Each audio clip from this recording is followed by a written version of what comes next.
2004 Honda CRF 80F. Put a smaller sprocket on it. It's a 36 tooth.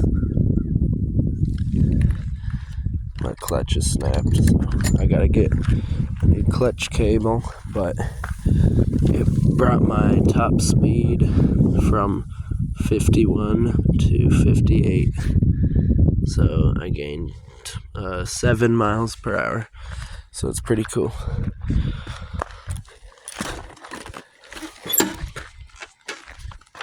And it's straight piped.